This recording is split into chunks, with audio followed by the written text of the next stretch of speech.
Quand on pense aux fées, on s'imagine toujours des petits êtres tout mignons, gentils, en mode Polly Pocket et autres fées clochettes. Tu as tort, jeune insouciant.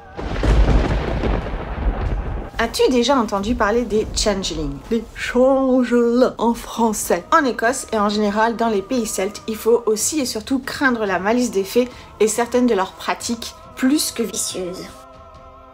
C'est quoi un changeling? Quand les fées kidnappent un nouveau-né humain pour l'amener dans leur monde, elles laissent à la place dans le cododo ou le berceau une sorte de substitut. Cela peut être un objet quelconque, type un vieux bout de bois tout pourri, qui avec l'aide d'un sortilège maléfique apparaîtra comme un vrai bébé aux yeux des humains. Ça peut aussi être un bébé fée très malade et ou très laid, et même pourquoi pas un troll âgé et difforme. Cette pratique barbare est surtout très connue dans les pays celtes et en Écosse bien sûr aussi. On dit qu'un bébé coiffé, c'est-à-dire qu'il a une partie de la membrane amniotique qui enrobe son visage, est forcément considéré comme un changeling. Les théories sur les motivations de ces enlèvements sont variées. Petit A, les fées ont un pacte avec le diable. Petit B, les fées sont subjuguées par la beauté des bébés humains et on dit surtout qu'elles adorent, qu'elles trouvent vraiment très très beaux les petits bébés mecs aux yeux bleus. Petit C, les parents humains ont une dette envers le petit peuple et doivent s'acquitter de cette dette en donnant leur bébé aux fées. Petit D, les fées font juste ça pour faire les humains. Comment reconnaître un changeling? Voici une petite liste qui peut t'aider à démasquer un changeling. Il serait gaucher, il aurait des difformités physiques et ou des marques de naissance, il ne serait pas baptisé, il présenterait des troubles du comportement alimentaire et il aurait une aversion absolument terrible au fer. En effet, cette matière lui serait toxique et le rendrait extrêmement malade. Comment récupérer son bébé humain?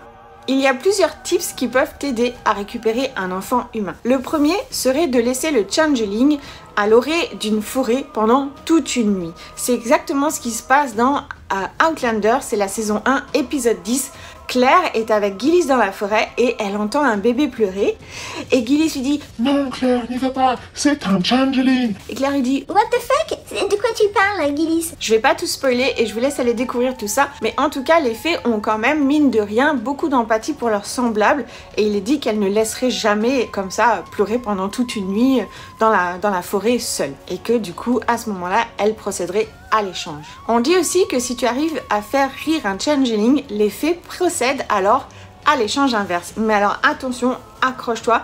Par exemple, on sait qu'un changeling va trouver hilarant le fait qu'un humain cuisine des coquilles d'œufs. Et bien sûr, tu peux aussi tenter de rapprocher du fer du berceau. Et si tu vois que le bébé commence à hurler, à se contorsionner dans tous les sens, et il y a de fortes chances qu'il soit en réalité un changeling. Du folklore à la réalité.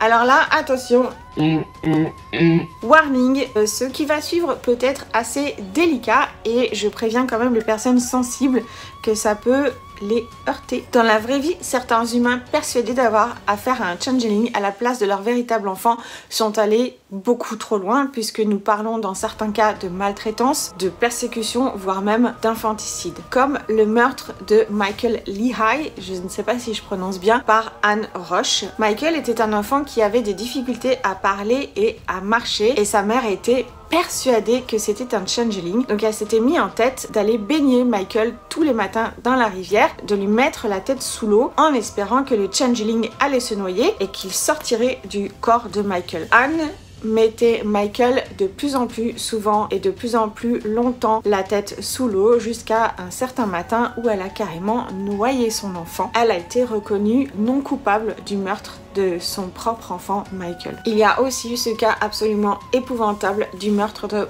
Bridget Cleary. Ici, il ne s'agit pas d'enfant mais bien du mari de Bridget qui était persuadée que sa femme était un changeling et qu'elle avait été échangée du jour au lendemain. Sauf que dans cette histoire vraie, la pauvre Bridget a subi les pires maltraitances. Elle a été torturée pendant des jours jusqu'à ce que Michael la brûle vivante dans la cheminée familiale. Et le pire dans tout ça, c'est qu'il n'était pas seul. Il a été aidé par 9 autres membres de la famille qui eux aussi étaient persuadés que Bridget n'était plus Bridget mais était un changeling et avait été échangée. Ils pensaient que par le feu, le changeling allait sortir du corps de Bridget. Cette fois-ci, le mari a été condamné à 20 ans de prison. Explication possible. Tout ceci pourrait en fait s'expliquer pourquoi pas par la science et on parlerait en fait de maladies qui étaient à l'époque inconnues. Moi je trouve cette théorie complètement plausible. Dites-moi dans les commentaires ce que vous en pensez. Par exemple, on a vu tout à l'heure que les changelings seraient en réalité des enfants nés coiffés, comme on a vu tout à l'heure. On pourrait aussi penser que les changelings étaient en fait des bébés souffrant de progéria ou pourquoi pas du syndrome de Williams. La progéria est une maladie génétique rare qui entraîne un vieillissement accéléré impressionnant et malheureusement le pronostic vital est très souvent mauvais. Quant au syndrome de Williams, il décrit les enfants ayant des traits de visage elfiques et parfois même carrément les oreilles pointues, une hypersociabilité et aussi souvent un retard mental. Quant aux personnes comme Anne ou comme le mari de Bridget qui étaient absolument convaincus que leurs proches avaient été remplacés, il peut s'agir de personnes souffrant du syndrome de Capgras, aussi appelé délire d'illusion des sosies. Les personnes souffrant de ce trouble n'arrivent plus du tout à identifier leurs proches et sont persuadées d'avoir affaire à des sosies. Et je vous conseille à ce propos, à 30 milliards de pourcents, la super vidéo de Kotov que je vais mettre dans la barre d'infos. N'hésitez surtout pas à aller y jeter un œil. Maintenant, moi j'aimerais savoir si vous connaissez cette histoire de changeling et surtout j'ai hâte de lire ce que vous en avez pensé dans les commentaires. N'hésitez pas à mettre un petit pouce en l'air, ça fait toujours super plaisir de vous abonner à ma chaîne parce qu'il y a plein de vidéos qui vont arriver et d'ici là je vous dis à très bientôt pour de nouvelles aventures écossaises. Bye!